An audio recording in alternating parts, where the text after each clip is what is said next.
and gentlemen, the big day has finally arrived. Woo-hoo!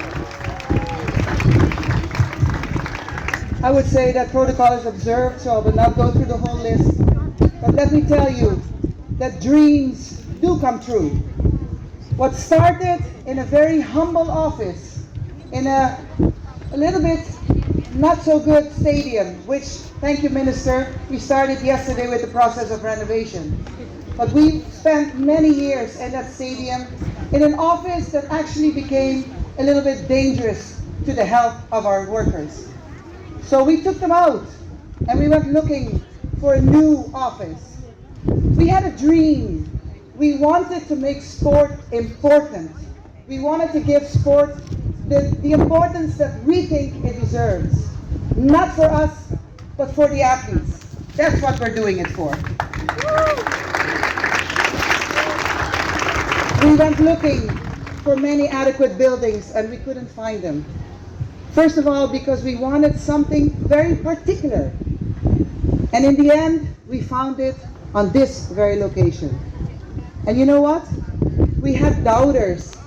We had many people thinking, this cannot be done. It's too big for COA. It's not the right occasion. It is not the right building. And it's not the right location. And we proved them wrong. We proved each and every one of those people wrong. We knew it. We had a vision. And we knew that sport deserves the very best. In the end, this office became a reality thanks to many people. And I have to really say my word of gratitude to each one of them, because this office really became a labor of love. Each and every person who worked on this building did so from their heart. And because they are in one way or another linked to sports, whether it is the person who did the plans, who is a taekwondo guy, the air conditionings that were moved by the president of the Taekwondo Federation, or by the person who was, as my brother, the architect of this building, who did the design of the building, or the interior decorating done by one of our former synchronized swimmers. They're all labors of love.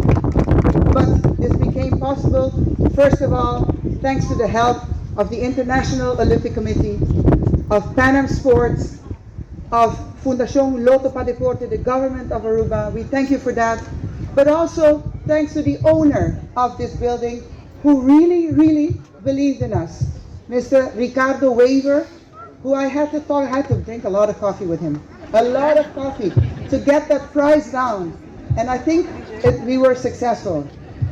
We have to thank the RBC Bank, because they were the only bank that was willing to do this with us. Strangely enough, despite the fact that we are a very respected organization, we are a sports association, and that seems to be a little bit scary for financial institutions. So we were very thankful for the RBC Bank that they made this possible.